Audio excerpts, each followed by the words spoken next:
Hey guys, welcome back to day 2 of our 3-part video special all about drone photography, how to create your own drone photos that look incredible, get shared, and bring you more business. So I'm gonna walk you through how I've built a reputation and a business and how drone photography has become one of the main things my clients ask for. Yesterday, we went over a ton of the things I hear the most about what's holding people back, like how they think there's no money in it, they think it's too difficult to learn all the software, or that it just takes too long, or that the software is too expensive. And we talked about how I actually believed a lot of the same things too, until I started to dig in and find out for myself if it was true or not, and more importantly, how to do it efficiently and successfully charge $200 an hour like I do and still get tons of work. So really quickly to review, we talked about things like how people are hiring photographers over pilots. They want to see someone who knows how to take a photo, not someone who just has a drone with a camera. I talked about avoiding high volume, low quality work that's kind of like fast food for drone photography, as well as how it's critical to have some really important key knowledge on the camera settings in your drone. The importance of editing your photos once you've actually taken them with your drone, and then how to get them seen and give yourself some exposure online so people can find you. Fortunately, these things are not that hard if you have someone like me to walk you through it. So you can always go back over the video if you missed it. It's in yesterday's email if you want to refresh. So once again, my name is Alex Harris. I'm the videography coach at Drone Launch, and I actually started my career filming video. And I've been doing it for years for networks, commercials, corporate stuff, and whatnot else. So people liked my video work, especially when I got a drone. But ironically, what started happening is people would go to my website to look at videos I had done, and then they'd see photos I had taken as kind of like promo images, and they go, oh my gosh, that is the one we want. That's exactly what we're looking for. How much is it? Can you do it for us? Blah, blah, blah. And they start talking specifically about photos. So I had a very successful photo-based video business, and people started asking for it exclusively, and it became the big bulk of my work. And I kind of went along with it because I already knew photography. Even though I hadn't been doing it super long, I knew it well enough to include it as an add-on in my video service. But because I had really heavy editing experience, I knew the importance of touching up your photos after, so I think it gave me a big boost pretty quickly. So I knew software and settings in the camera, technical stuff like that, as well as framing. So today I'm showing you those things, the 3 biggest things that separate me from 95% of the other guys out there charging for drone services. And believe it or not, fortunately for you, it is not as hard as it sounds or as complicated as you might have thought it was before. And because it's inexpensive, you can pick it up, implement this stuff, and feel the success pretty quickly. So to dive right into the technicals, the first thing you need to do, no ifs, ands, or buts, shoot in RAW. Basically every drone shoots in JPEG, but almost all major brand drones also shoot in RAW. And because you probably didn't need it before, you wouldn't have noticed it or known to look for it, but it's usually in your camera settings. And I didn't touch this either for a really long time because I didn't know what it meant, so I didn't make the effort to learn. And if you don't know what that means, I'll explain more in a second, but first, just take a look at this because it speaks for itself. Here's an example of a JPEG. JPEG is a standard file format that pretty much every camera will give you for the photos that you take. With JPEGs, basically what you see is what you get. And what I mean by that, in a JPEG file, the data from what the camera sees is kind of stamped into an image file. It gives you what you can see with your eye as best as it can, but there's not a lot of flexibility in what you can do with the photo afterwards. So once it's taken, it's stamped, and that's pretty much a sealed deal. It's not ideal for our purposes. The one upside is that the files are pretty small and they don't take up a lot of storage on your computer, which is why most people jump for it. And JPEG files are good enough, but that's the same mindset of 95% of the people in the back of the line.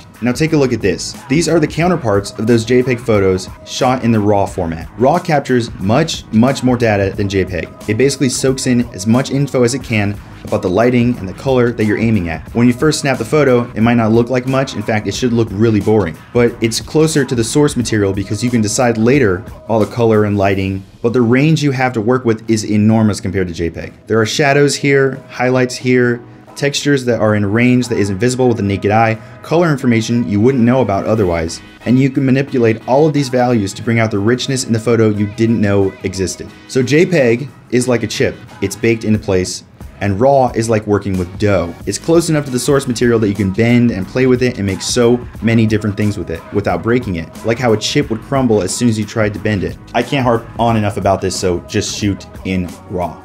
And that is the #1 tip. Number 2, and this is actually the add-on of shooting in RAW, so it's just more about number 1. But use editing software to edit all of your photos. But that'll take time. That'll be complicated. Yes, it was. It was a pain in the butt for a really long time. It was agonizing, but not anymore, thanks to Adobe Lightroom. This is software that is $10 a month. It's powerful, it's super inexpensive, but the important thing, Lightroom lets you batch edit photos. So you bring in your photos and Lightroom lets you adjust and temper every value of the data you captured while shooting. The color temperature, you can rescue shadows that are basically so far gone, it's insane to think this info still exists in the photo you captured. You can bring down highlights so a photo is night and day different, or day and night. You can pump all the richness in the colors and sharpen and smooth tones. You can even compensate for the minuscule faults and inconsistencies in your model of camera. So it has corrective profiles that are saved for basically every lens on the market. And all you have to do is check this. It'll see what camera and lens you shot with because it's stored in the image file, and it'll automatically check and compensate for those inaccuracies in your model of drone or camera lens. This is unreal, which is great. You can do all this incredible stuff, but what happens when you still have 100 extra pictures you need to apply this to? Oh my gosh, that's just gonna take forever. First of all, chill, because all you have to do, literally highlight all the photos and click sync.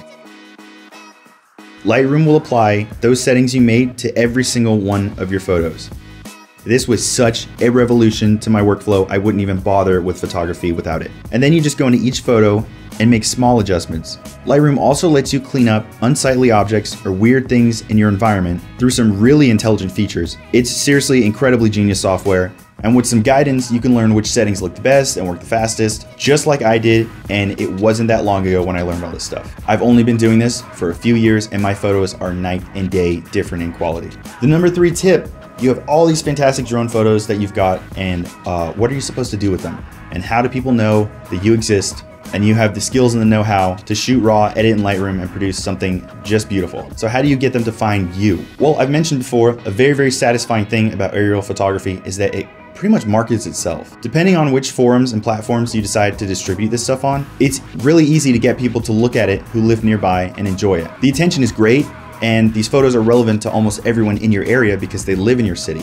So if you take a photo of a monument or a landmark, most people are gonna like seeing it. And shooting aerial photos is typically an angle they haven't seen it from before. It's just plain fun to see people love your stuff, honestly, and that turns into actual paid work once enough people have gotten their eyes on it. What I mean by that is that even if they don't come back and call you up and say they want to hire you directly, once enough people have liked it or shared it and your name is associated with it, you're going to be much, much easier to find in any search engine. But here is a really, really important part about when you're posting this stuff online. You need to tell the story about your photo. You need to write a description like, I got this at sunset. It's one of my favorite shots I've gotten. I shot at this exposure. I'm still learning, and this is one of my favorite shots. I'm so happy with it. Tell the story of the photo because people love stories. 1, it makes them see the human behind the picture, and 2, now if somebody finds that picture, stumbles upon it somehow, they know that you posting are the photographer behind it, and this is how you got the photo. Otherwise, if you're just posting pictures online, you could be anybody finding this stuff on Google and just sharing it. So when you have no description and no name and no info underneath it or in the description or the title, wherever, it makes you really hard to find. If it's going on Facebook or Instagram or any other social media, just make sure you make it clear that you were the guy who took the photo. So you're the expert in this situation.